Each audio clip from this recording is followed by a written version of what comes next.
Media আবার পড়েছে আরজি করের ব্যাপারে একজন অর্থোপেডিক্স ডক্টরকে নিয়ে। তার সঙ্গে মুখ্যমন্ত্রীর নাকি ডাইরেক্ট যোগাযোগ রয়েছে। আহ, তিনি মুখ্যমন্ত্রী ডাক্তারও বটে এবং তিনি নাকি থ্রেট, এই যে থ্রেট কালচারটা শুরু হয়েছে, অর্থাৎ নিম্ন মানে ছাত্র থেকে আরম্ভ করে ছোট ডাক্তার বা বিভিন্ন জায়গায় তাদের থ্রেট করা, অর্থাৎ কোনো বেচাল করলেই, অর্থাৎ সরকারের বিরোধিতা করলেই, দলের বিরোধিতা করলেই তাকে থ্রেট করে বসিয়ে দেওয়া, এটাকে বলে থ্রেট কালচার। এই থ্রেট কালচারটা শুরু হয়েছে, সব জায়গায় থাকে। ইউনিয়নের নেতারা করে থাকেন, তাদের একটা রাজনৈতিক ব্যাকআপ আছে বলে। এটা তো নতুন কিছু নয়। অনেক আহ, অনেক জায়গায় প্রত্যেকটা কলেজেই কম বেশি আছে। যেহেতু আরজি করে একটা দুর্ঘটনা ঘটে গেছিল, একটা ভয়ঙ্কর দুর্ঘটনা ঘটে গেছে, এই দুর্ঘটনার সঙ্গে এখন সব কিছু জড়িয়ে গিয়ে এই টোটাল যে পুরনো যা যা পচা গন্ধ, গন্ধময় যা যা ঘটনা সমস্ত সামনে আসছে। একদিকে ভালো যে রেকটিফাই করার একটা সুযোগ আছে, যদি সত্যিকারই অ্যাডমিনিস্ট্রেশন, আমলারা এবং মুখ্যমন্ত্রী আন্তরিক হন, তাহলে দেখা যাবে এখান থেকে একটা শিক্ষা নিশ্চয়ই অন্যান্য মেডিকেল কলেজগুলোতে পাবে। মেডিকেল কলেজ কেন, এমনি কলেজগুলোতে তো র্যাগিং হয়। যাদবপুরে আমরা একটি ছেলেকে মানে খুন হতে দেখেছি, এবং এর বিরুদ্ধে খুব কড়া ব্যবস্থা হয় না। এদের সঙ্গে সঙ্গে এদের চার্জশিট দিয়ে ট্রায়াল করে দেওয়া উচিত ছিল। কই, যাদবপুরের ঘটনা এখনও ট্রায়াল হয়নি। এরকম কিছু মানে কিছু একটা করতে হবে, নাহলে সমাজটা পাল্টাবে কী করে? সবাই চুপ করে থাকবে, গট্টালিকায় প্রবাহে যেভাবে পুলিশ চলছে, যেভাবে প্রশাসন চলছে, যেভাবে বিচার বিভাগ চলছে, সবাই যদি সে গড্ডালিকার প্রবাহে গা ভাসিয়ে দেয়, তাহলে এই আমাদের কী হবে, আমাদের ভবিষ্যৎ কী হবে? আমাদের ভবিষ্যৎ প্রজন্ম তো বহু আরজিকর দেখবে, বহু যাদবপুর দেখবে।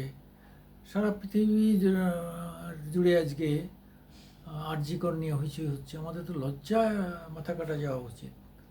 হ্যাঁ, বিভিন্ন 130টা দেশের শহরে 8 তারিখে একই দিনে প্রতিবাদ করা হয়েছে। তো আমাদের সাংঘাতিকভাবে আমাদের ক্ষতি করে দিয়ে গেল, আমাদের ইমেজের ক্ষতি করে দিয়ে গেল। ওই রাজ্যের সরকারের ক্ষতি হওয়া মানে, ইমেজের ক্ষতি হওয়া মানে আমাদের সবারই ইমেজের ক্ষতি হওয়া। তা কোন ডাক্তার এখন হতে পারে? এখন বহু ডাক্তারই মুখ্যমন্ত্রীর বিভিন্ন রকম চেক আপের সময় অর্থোপেডিক্স হতে পারে, জেনারেল মেডিসিন হতে পারে, মনোবিদ হতে পারে, ব্লাডের সব ধরনের ডাক্তাররাই একজন মুখ্যমন্ত্রীকে সবসময় তারা চেক করবেন, এবং তিনি সবসময় একজন নামী ডাক্তার হবেন, এটাই স্বাভাবিক। ভালো ডাক্তার হবেন, যার যশ আছে। তো সেরকমভাবে কোনো অর্থোপেডিক্স ডাক্তারও যদি মুখ্যমন্ত্রীর ঘনিষ্ঠ হন, তিনি থ্রেট কালচারে জড়িয়ে গেছেন বলে একদম সরাসরি তার সামনে তাকে এই করা হচ্ছে। অর্থাৎ মানে সন্দেহরা যখনই কেউ কোনো ছেলে বা মেয়ে বাগড়বাই করতো, সঙ্গে সঙ্গে এদের বলে দিত, এরা তাদের থ্রেট করতেন বিভিন্নভাবে, যেন এটা হয়ে যেতে পারে, যেন ওটা হতে পারে, যেন অমুক হতে পারে, ইত্যাদি ইত্যাদি। থ্রেট কালচার যাকে বলে। তো এটা তো স্কুল কলেজ থেকে আরম্ভ করে কর্মক্ষেত্রে হয়। কর্মক্ষেত্রে মহিলাদের বিশাখা কমিটি আছে ঠিকই, কিন্তু ছেলেদেরও তো টোন টিটকারি কম হয় না, তাদেরও অনেক নির্যাতন সহ্য করতে হয়। ফলে সব মিলিয়ে এই যে পরিবেশ, এই পরিবেশ থেকে বেরোনোর রাস্তাটা খুঁজতে হবে। আরজিকর নিয়ে এখনও ডাক্তাররা মিছিল মিটিং করেই চলেছেন। আরে একটা জায়গায় তো আসতে হবে, তাদেরও তো চিকিৎসায় যোগদান করতে হবে। অবশ্যই যা অন্যায় হয়েছে সেটা নিয়ে অনেক আন্দোলন হয়েছে, আরও অনেক আন্দোলন হবে, এবং আমরাও তার সঙ্গে আছি, এবং আমরা প্রথম দিন থেকে আছি। সব ধরনের মুভমেন্টের সঙ্গে আমরা ছিলাম। সেসব মিলিয়ে আজকে বলতে পারি যে যা হচ্ছে সেটা হোক, কিন্তু জনজীবনের যে চাহিদা, ডাক্তারের যে চাহিদা, ডাক্তারদের কর্তব্য, সেগুলো পালন করে হোক।